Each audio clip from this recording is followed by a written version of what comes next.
Maharaj Kaur here, Satnam. We got a full moon in Sagittarius coming. Can you believe it?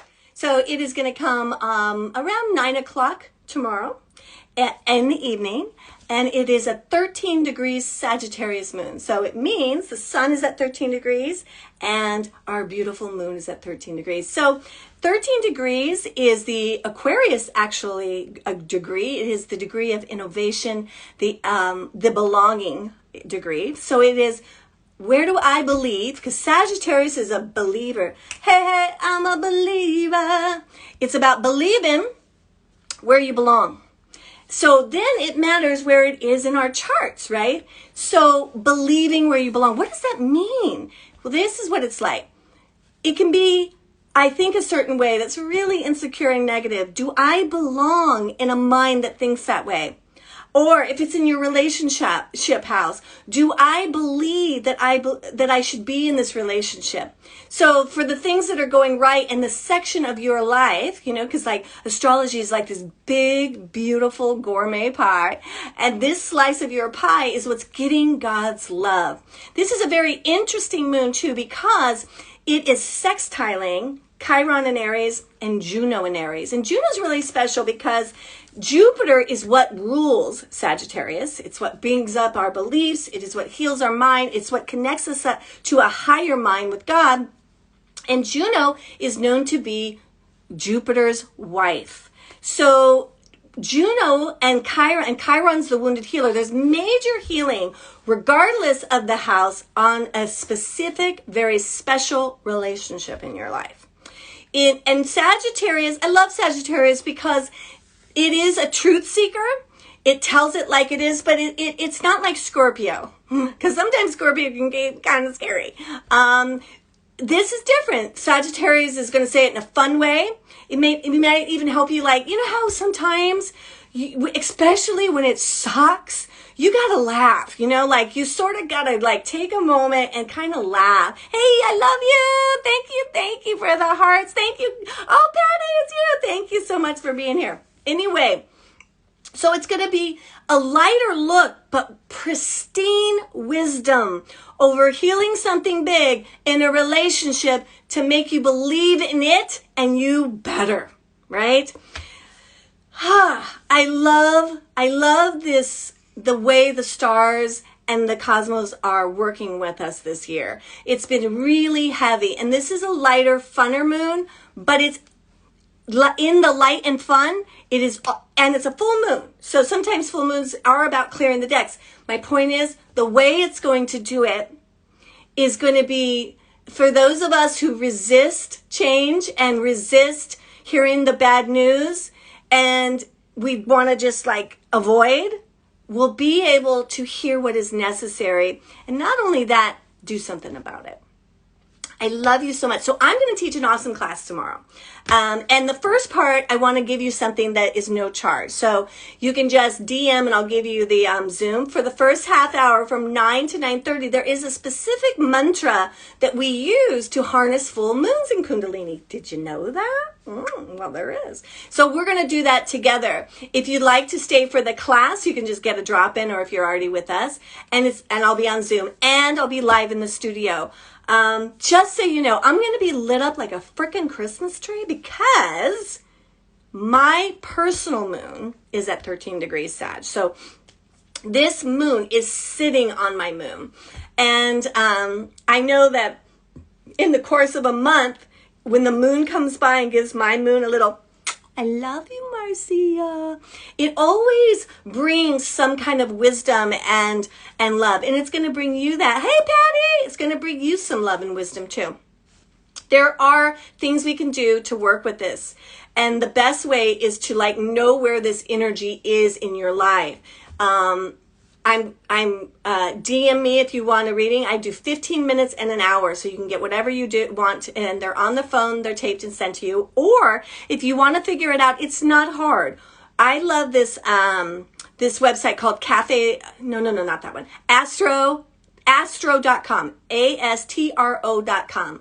And you just put in your birth time, your birth date, and birthplace, And then you'll have the wheel, and you just look for where Sagittarius is, and then you'll know that that's where this energy is. So for me, it's in the 5th house. The 5th house is all about self-fulfillment, creativity, romance, and having a good time. So it might be in your body house. It might be in your money house. It might be in your higher mind house. And it is good to know this. It is good to harness the moon, because the moon is one of the most personal planets in our lives because it's so close.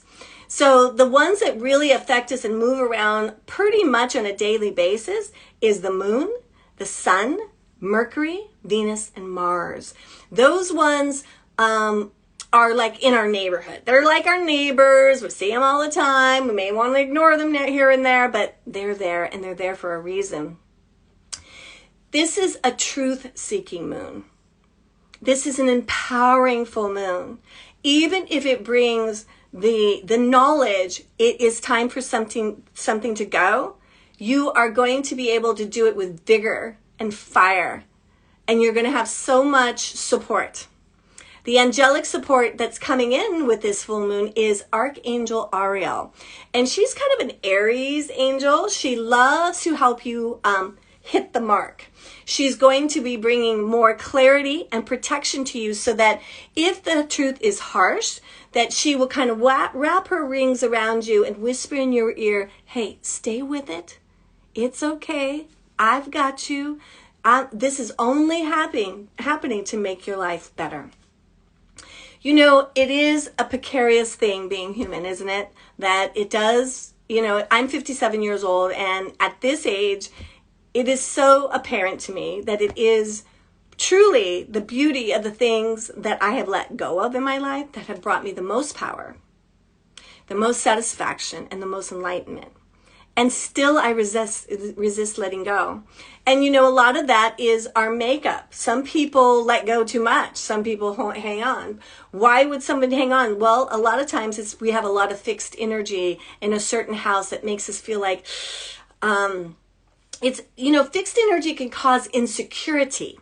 It's like, I know this blanket is dirty and I don't really want it, but I'm going to hold on to it because we don't understand by holding on to that blanket, we don't get to get a new blanket, right? So these are the things that we can use astrology to help us with. It helps us know, like, hey, this isn't just happening in my mind.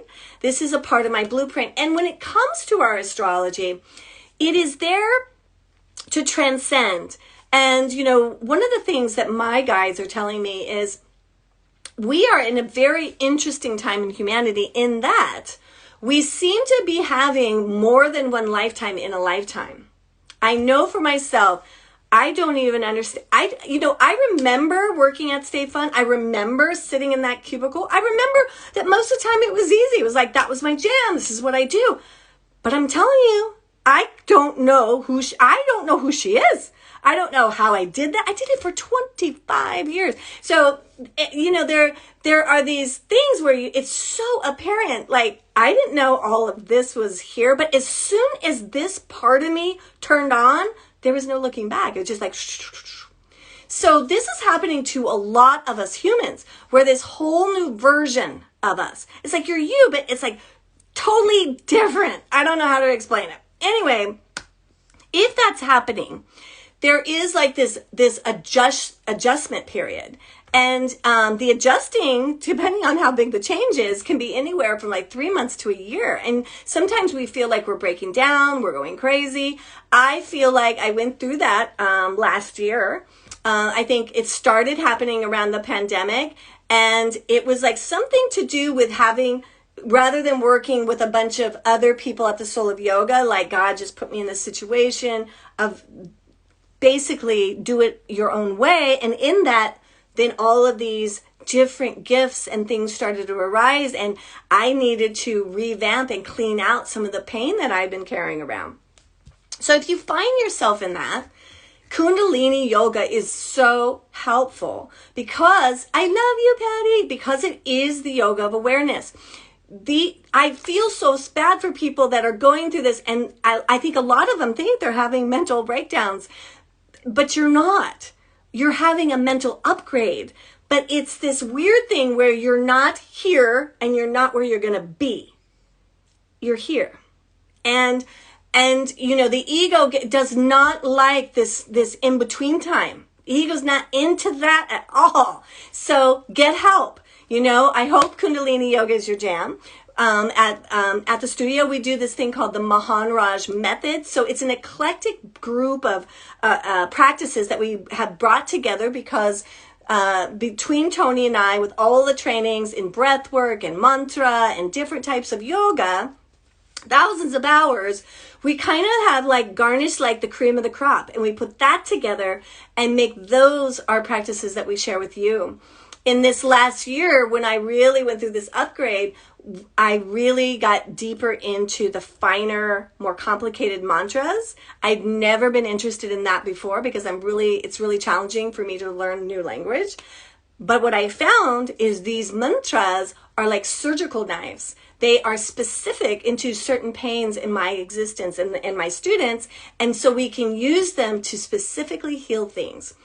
So you're going to experience all that when you come to a class at the Great Divine Flow, and we're in studio and on Zoom. I love you so much. Happy full moon in Sagittarius. Party! Party in the light, party in the love. Really let your beliefs be big and large and let them show you that you belong in a higher love. Sat Nam! Have the best day. Thank you, everybody. Thanks, Des. I love you. Sat Nam.